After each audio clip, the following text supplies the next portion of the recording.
Hi guys, welcome to our YouTube channel Bong views. আমি শিলাজিৎ। আমি সুদীপ্তা। আপনারা যারা এখনো পর্যন্ত আমাদের চ্যানেলটা সাবস্ক্রাইব করেনি তারা প্লিজ এক্ষুনি আমাদের চ্যানেলটা সাবস্ক্রাইব করে নেবেন আর নোটিফিকেশন বেল অন করে নেবেন পরবর্তী ভিডিওগুলোর জন্য নোটিফিকেশন পেতে। আর যারা আমাদের চ্যানেলটা সাবস্ক্রাইব করেছেন তাদেরকে অসংখ্য ধন্যবাদ। আর যারা ফেসবুক পেজে দেখছেন তারা অবশ্যই পেজটাকে ফলো করে যাবেন।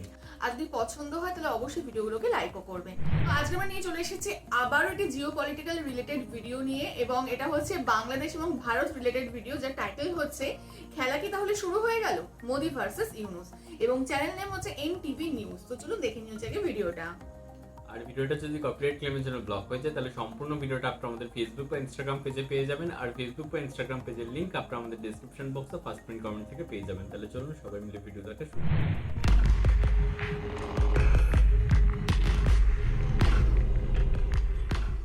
নয়াদিল্লির ক্ষমতার গলিতে অস্থির পায়চারি। প্রধানমন্ত্রী নরেন্দ্র মোদীর কার্যালয়ে চলছে আলোচনা। টেবিলে ছড়িয়ে আছে গোয়েন্দা প্রতিবেদন, বাণিজ্য চুক্তির নথি আর বাংলাদেশের নতুন সরকারের পদক্ষেপের বিশ্লেষণ। মোদী, যিনি একদিন দক্ষিণ এশিয়ার রাজনীতির দাবার বোর্ডে একছত্র আধিপত্য বিস্তার করেছিলেন, এখন মুখোমুখি এক অপ্রত্যাশিত প্রতিপক্ষের, মোহাম্মদ ইউনূস। বাংলাদেশকে নিয়ন্ত্রণে রাখার জন্য মোদীর সব কৌশল, বিজেপির আগ্রাসী নীতি, এমনকি তাদের গদি মিডিয়ার প্রচার যন্ত্র মুখ থুবড়ে পড়ছে। বাংলাদেশ, যাকে মোদী একটি দুর্বল প্রতিবেশী ভেবেছিলেন, এখন তার বুদ্ধি আর কৌশলের জালে ভারতকে জড়িয়ে ফেলছে। সীমান্তে এখন শুধু কাঁটাতার নেই, আছে অর্থনৈতিক যুদ্ধের উত্তপ্ত ধোঁয়া। একটি নতুন খেলা শুরু হয়েছে, যেখানে চাল চালছেন দুই নেতা, একজন রাজনীতির পুরনো খেলোয়াড়, আরেকজন নীতির নতুন আয়না। কয়েক মাস আগে মোদীর সরকার একটি সিদ্ধান্ত নেয় যা দক্ষিণ এশিয়ার রাজনৈতিক ভূগোলে ভূমিকম্পের মতো আঘাত হানে। বাংলাদেশের জন্য ভারতের ট্রান্সশিপমেন্ট সুবিধা বন্ধ করে দেওয়া হয়। এই সুবিধার মাধ্যমে বাংলাদেশ ভারতের স্থলপথ, বন্দর, বিমানবন্দর ব্যবহার করে বিশ্বের সঙ্গে বাণিজ্য করত। কিন্তু হঠাৎ সে দরজা বন্ধ হয়ে যায়। ভারতের পররাষ্ট্র মন্ত্রণালয়ের ব্যাখ্যা ছিল তাদের বন্দরে ভিড় বেড়ে গেছে, বাংলাদেশি পণ্যের কারণে স্থানীয় ব্যবসায়ীরা ক্ষতিগ্রস্ত হচ্ছেন। কিন্তু এই ব্যাখ্যা ছিল একটি ছলনা। বাংলাদেশ থেকে আসা পণ্যের পরিমাণ এত বেশি নয় যে ভারতের বন্দরে স্থান সংকট হবে। তাহলে কেন এই সিদ্ধান্ত? এটি ছিল বাংলাদেশের নতুন সরকারের ওপর চাপ সৃষ্টির একটি কৌশল। বিশ্লেষকরা বলছেন, এমন কৌশলের পেছনে আসলে কারণ বাংলাদেশের মাথা উঁচু করে এগিয়ে যাওয়া কিছুতেই সহ্য করতে পারছেন না মোদী। কারণ হাসিনার আমলে বাংলাদেশকে একচেটিয়া ব্যবহার করেছে ভারত, শুধু নিয়েই গেছে, দেয়নি কিছু। ভারতের সঙ্গে একতরফা দেওয়ার সম্পর্ক বাংলাদেশের স্বাধীনতা ও সার্বভৌমত্বের জন্য হুমকি হয়ে দাঁড়িয়েছিল।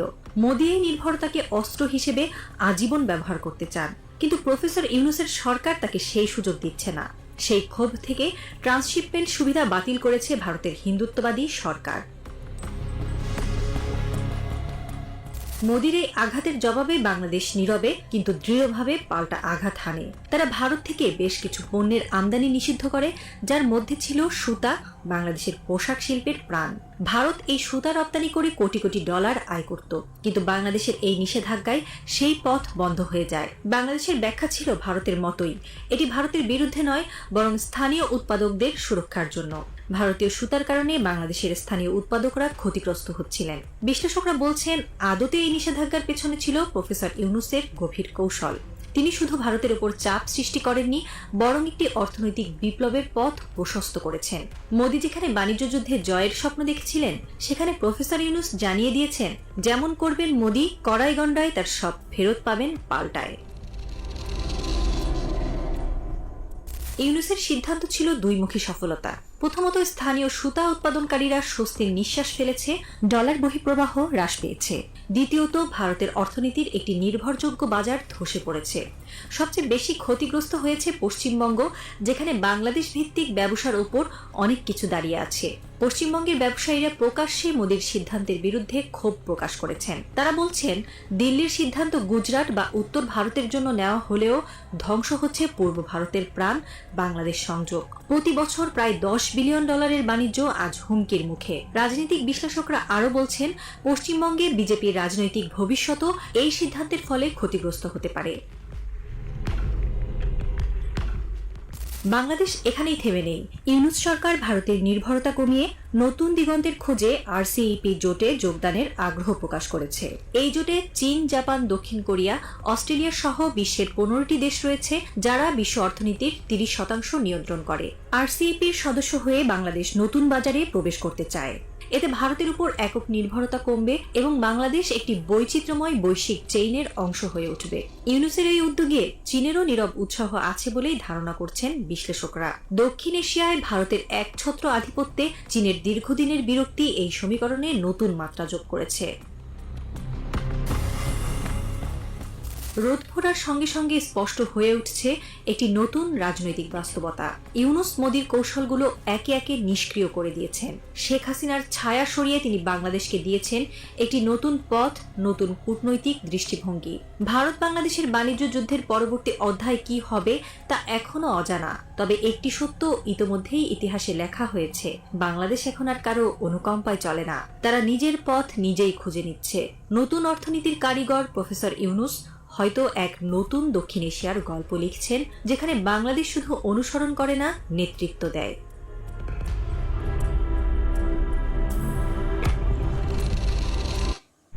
যেটা গরম গরম ভিডিও, যেখানে সবটাই হচ্ছে একটা মানে সেই যুদ্ধ ব্যাপার আর কি, ঠান্ডা লড়াই।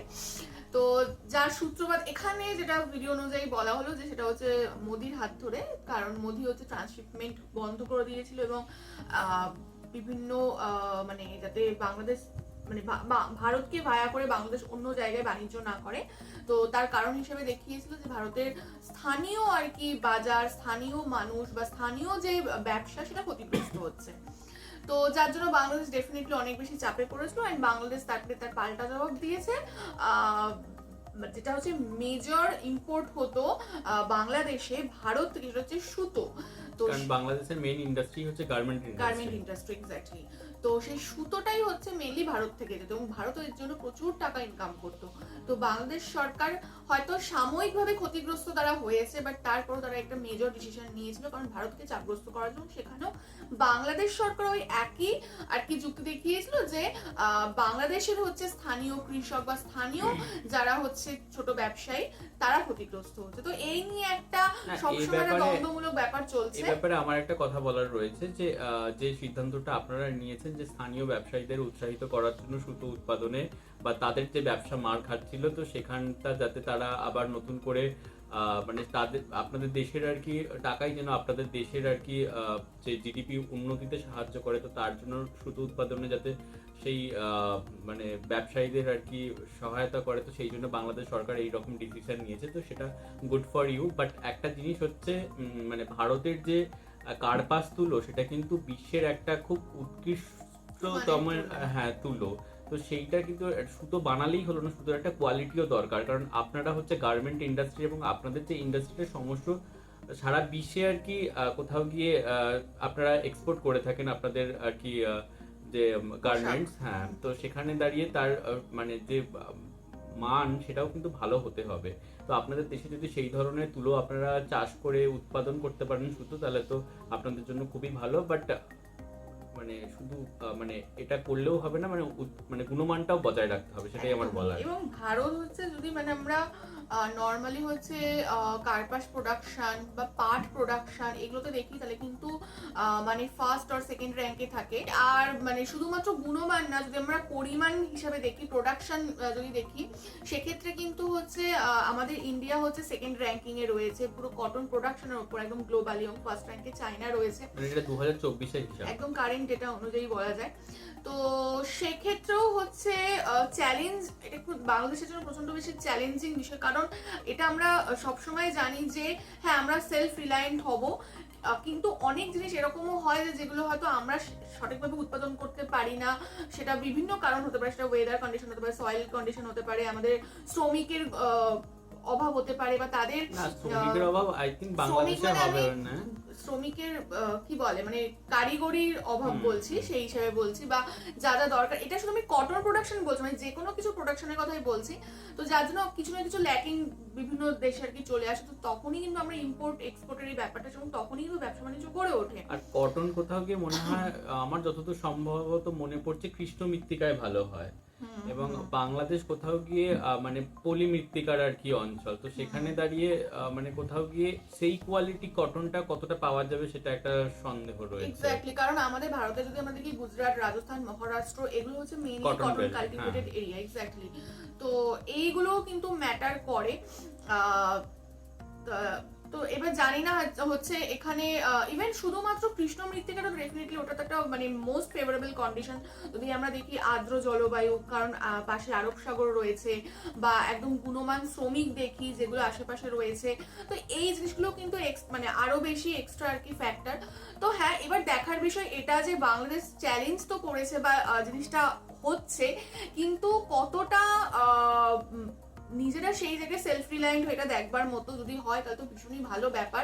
কারণ বাংলাদেশ তাহলে এইভাবে আরো গ্রো করবে এবং এটা আপনাদেরই অর্থনীতির জন্য খুব ভালো, ডেফিনেটলি খুব ভালো বিষয়। কিন্তু এটা যদি উল্টোটা হয় তাহলে কিন্তু যে গার্মেন্ট ইন্ডাস্ট্রি যেটার উপর বেস করে দাঁড়িয়েছে সেটাও কিন্তু ধসে পড়তে পারে। এবং আপনাদের জিডিপির কিন্তু অনেকাংশই আর কি গার্মেন্ট ইন্ডাস্ট্রির উপর ভর করে, কারণ আমরা করোনার সময় দেখেছিলাম যে আপনাদের দেশে মানে ইন্ডাস্ট্রি কিভাবে ধস নেমেছিল। একদমই বাট তাই। এটা যখন নিশ্চয়ই চ্যালেঞ্জটা নিয়েছে বাংলাদেশ সরকার, তো নিশ্চয়ই ভেবে চিন্তে পারিপার্শ্বিক সব বিচার বিবেচনা করে নিয়েছে, মানে আমাদের থেকে তো তারা বেশিই বুঝবে অবশ্যই। একদমই তাই। তো সেটাই হচ্ছে দেখবার বিষয়।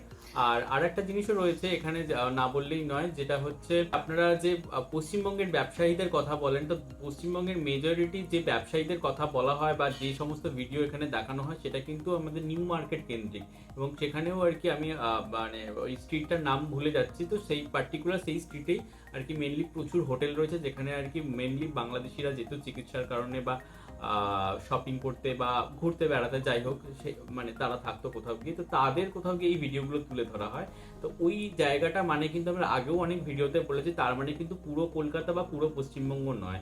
তো একটা স্ট্রিটকে বা একটা ছোট্ট এলাকাকে বিচার করে পশ্চিমবঙ্গকে তুলনা করা এটা খুবই একটা ভুল কাজ। এবং আর একটা কথা না বললেই নয় যে আপনারা কোথাও গিয়ে এই মানে ভিডিওটি আমরা কমেন্ট বক্সে দেখবো চাওয়ালা প্রধানমন্ত্রী। তো সুদীপ্তে আগের দিন একটা ভিডিওতে কথা বলেছিল যে আপনাদের কিন্তু এই যে নোবেল জয়ী যে অর্থনীতিবিদ এবং তার সাথে হচ্ছে আপনাদের প্রধান উপদেষ্টা মোহাম্মদ ইউনুস স্যারকেও কিন্তু এই চাওয়ালা প্রধানমন্ত্রীর সাথে আপনাদের দেশেরই নিউজ চ্যানেল আর কি তুলনা করে, এবং সেখানে তাকে ব্যাকফুট দেখালেও বাট তুলনাটা কিন্তু তার সাথেই করছে। তো তারও সেই যোগ্যতাটা রয়েছে তার সাথে তুলনা করার মতো। তো চাওয়ালা মানেই যে একেবারে ফেলে দেওয়ার মতো চাওয়ালা সেটা কিন্তু নয়। আর না, আমার মনে হয় মানুষের পাস্ট থেকে প্রেজেন্ট কে বিচার করা উচিত। সে যে এটা আগের দিনও আমি বলেছিলাম, সে হতে পারে একটা সামান্য কিছু দিয়ে শুরু করেছে, বাট তার গ্রোথটা কোথায় গেছে। সে আজকে পুরো আমাদের ভারতবর্ষের থার্ড টাইম পুরো মানে ইলেক্টেড, সবাই তাকে ভোট দিয়ে বিজেতা করেছে, সে প্রাইম মিনিস্টার এবং মানে গোটা ভারতকে সে চালাচ্ছে।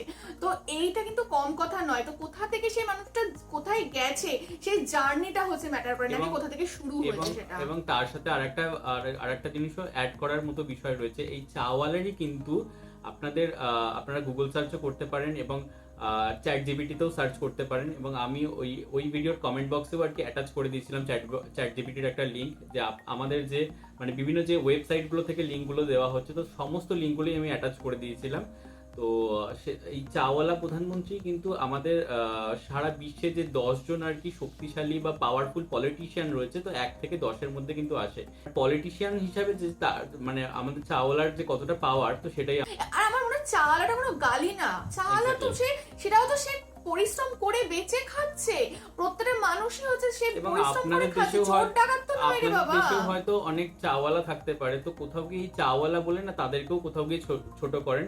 আবার সকালবেলা মানে চায়ের গ্লাসটা নিয়ে বা তার দোকানেই গিয়ে কিন্তু চায়ের গ্লাসে চা খেতে যান, তো কোথাও গিয়ে চা ছাড়া কিন্তু সেই আপনাদের দিনটাই চলে না। তো চায়েরও কিন্তু অনেক ইম্পর্টেন্স রয়েছে আমাদের প্রত্যেকের জীবনে। তো যাই হোক, এখানে ভিডিওটা শেষ করছি এবং জানি এই ভিডিওতে আপনারা আবার প্রচুর কমেন্টস করবেন, ওয়েলকাম টু ইউ। আর আমাদের ভিডিও তাও যদি ভালো লেগে থাকে লাইক করবেন, নাও করতে পারেন। আর যদি মনে হয় যে হ্যাঁ ভালো লাগছে বা এরকম ভিডিও আরও চাইছেন, তাহলে অবশ্যই আমাদের চ্যানেলকে সাবস্ক্রাইব করে দেন। আর সাবস্ক্রাইব বাটনের পাশে জয়েন বাটন পেয়ে যাবেন, সেখানে কিছু ফেসিলিটিস দেওয়া থাকে, চাইলে আপনারা চেক করতে পারেন। আর আমাদের চ্যানেলে যে ফেসবুক আর ইনস্টাগ্রাম পেজ রয়েছে সেখানে আপনারা ফলো করতে ভুলবেন না, লিঙ্ক ডেসক্রিপশন বক্সে পেয়ে যাবেন।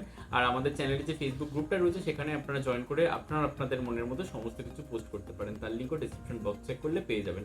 আর আমরা যদি আপনারা পার্সোনালি পছন্দ করে থাকেন আমাকে শিলাজিৎ ওকে সুদীপ্তা হিসেবে, তাহলে আমাদের পার্সোনাল ফেসবুক আর ইনস্টাগ্রাম সাইটেও ফলো করতে পারেন, লিঙ্ক ডেসক্রিপশন বক্সে দেওয়া রয়েছে। তো দেখা হচ্ছে পরবর্তী ভিডিওতে, আজ পর্যন্তই, টাটা।